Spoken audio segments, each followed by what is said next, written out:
Hello students, welcome to low student helping hand. आपका Bihar APO का exam हो चुका है और अब काफी बच्चे इस कंफ्यूजन में हैं कि इसकी कट ऑफ क्या रहेगी, सर प्रीलिम्स की, इसका मेंस कब होगा, तो और इसकी फाइनल आंसर की कब आएगी। तो आज हम इन सब चीजों पे डिस्कस करेंगे।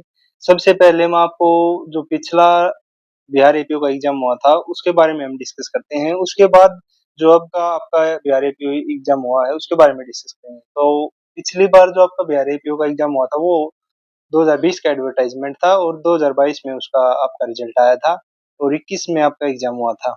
तो उसमें टोटल जो आपकी पोस्ट थी वो 553 पोस्ट थी उसमें आपकी टोटल। और ये ऑफिशियल कट ऑफ है जो आपको अपनी स्क्रीन पे दिख रही होगी।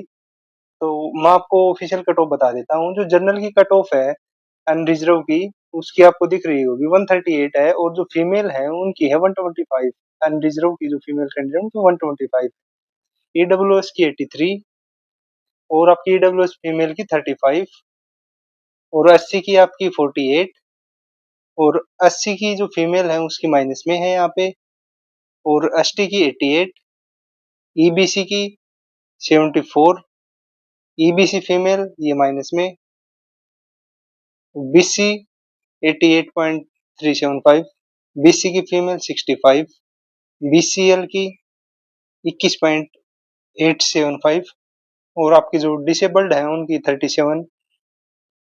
ये आपकी कट ऑफ है जो आपको दिख रही होगी अपनी स्क्रीन पे।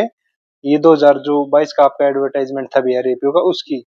तो इससे रिलेटेड मैं आपको कुछ फैक्ट्स बता देता हूँ अब। जब ये आपका एग्जाम हुआ था बिहार एपीओ का तो इसमें आपकी एक तो पोस्ट बहुत ज्यादा थी और इसमें एक 1/4 जो आपकी नेगेटिव मार्किंग भी थी। ये बड़ा फैक्टर है अब कट ऑफ का पिछली बार का और इस बार की जो कट ऑफ है उसमें ये सबसे बड़ा फैक्टर, दो फैक्टर सबसे बड़े यही रहेंगे। एक तो आपकी पोस्ट है, वो अब की बार आपकी पोस्ट ये मान के चलो कि हाफ हो गई, सीधे 300 पोस्ट है। और 1/4 जो पिछली बार नेगेटिव मार्किंग थी अब की बार वो 1/4 नेगेटिव मार्किंग नहीं है। तो ये सबसे जो एक फैक्टर है जो आपकी कट ऑफ को बहुत ज्यादा वेरी करेगा। और अगर आप क्वेश्चन पेपर देखोगे तो उसका लेवल जो अब की बार था वो थोड़ा ज्यादा था, पिछली बार उसका लेवल काफी कम था। तो अब की बार उस हिसाब से आप आइडिया लगा के देखो कि आपका कट ऑफ कहाँ तक जाएगी। लेकिन ये सिर्फ एक एक्सपेक्टेड कट ऑफ मैं आपको बताऊंगा, इसमें थोड़ी बहुत वेरी हो सकती है लेकिन ज्यादा इसमें आपको वेरिएशन देखने को नहीं मिलेगा कमीशन की। जब वो ऑफिशियल रिजल्ट आएगा इसके आसपास ही आपको आपकी कट ऑफ देखने को मिलेगी। और की बार जो आपका एग्जाम हुआ है उसका आपको डिफिकल्टी लेवल पता है कितना है, उसका डिफिकल्टी लेवल था। जो लॉ का पेपर था वो आपका अब की बार काफी डिफिकल्ट था पिछले वाले से, लेकिन जो जीके का पोर्शन था वो थोड़ा सा ज्यादा डिफिकल्ट था, इतना ज्यादा डिफिकल्ट नहीं था पिछले वाले से। थोड़ा सा डिफिकल्ट मॉडरेट बोल सकते हैं उसको जीके के पेपर को, लेकिन लॉ का पेपर था वो आपका डिफिकल्ट था। तो उस हिसाब से आप डिस्कस करते हैं कि आपकी कट ऑफ कितनी रहेगी। तो सबसे पहले मैं आपको दो तीन पॉइंट्स और बता दो जो अब की बार आपके एग्जाम हुए हैं। इसमें जो टोटल कैंडिडेट्स थे वो 46,200 टोटल कैंडिडेट्स थे और जो प्रेजेंट कैंडिडेट थे वो आपके 20,328 टोटल प्रेजेंट कैंडिडेट थे जिन्होंने एग्जाम दिया था। ओनली 44% अटेंडेंस रही थी अब की बार आपके बिहार एपीओ एग्जाम में। ये ऑफिशियल बीपीएससी ने अनाउंस कर दिया है, मैं आपको ये ऑफिशियल डाटा बता रहा हूँ।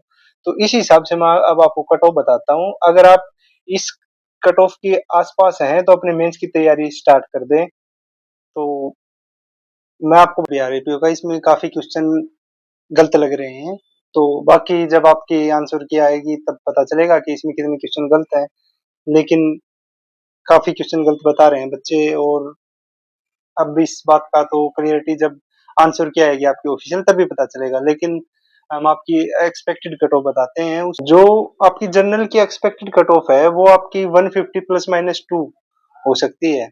मतलब ये मान के चलो कि 150 से दो तीन नंबर कम कर लो, आप 150 से दो तीन नंबर ज्यादा कर लो आप, ये आपकी जनरल की कट ऑफ रहेगी। और जो फीमेल की कट ऑफ है वो आप इससे 12-13 नंबर कम मान के चलो। तो अगर इस फीमेल की कट ऑफ की बात करें तो हम आपकी वो होगी 138, 138 प्लस माइनस 2, ये आपकी फीमेल की कट ऑफ रहेगी।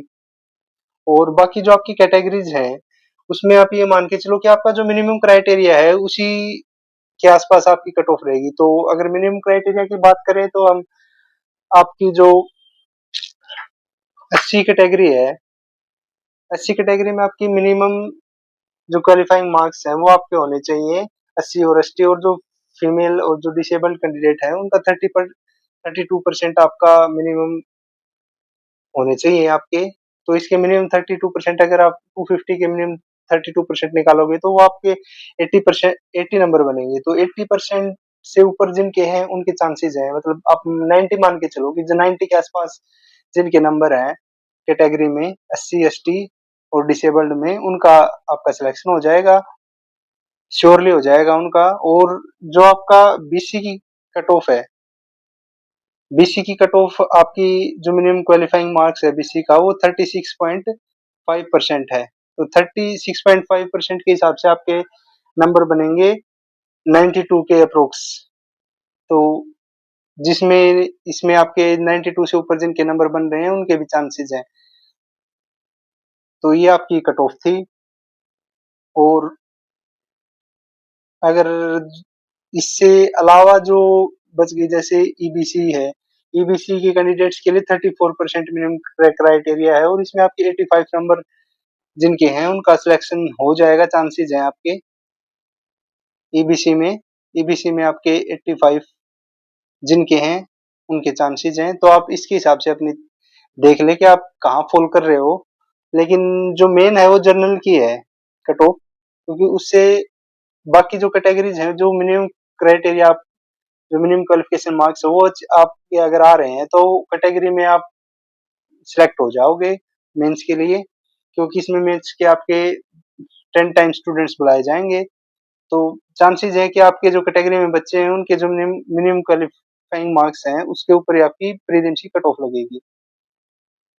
बाकी देखते हैं जब ऑफिशियल आंसर की आ जाएगी उसके बाद ही एग्जैक्ट कट ऑफ का पता चलेगा। अगर आपका कोई भी सुझाव हो, कोई क्यूरी हो, तो आप हमें वीडियो में कमेंट कर सकते हो, और आप हमें टेलीग्राम ग्रुप में मैसेज भी कर सकते हो। आपका जहां तक होगा सॉल्यूशन किया जाएगा, आपको इन्फॉर्मेशन दी जाएगी। Thank you.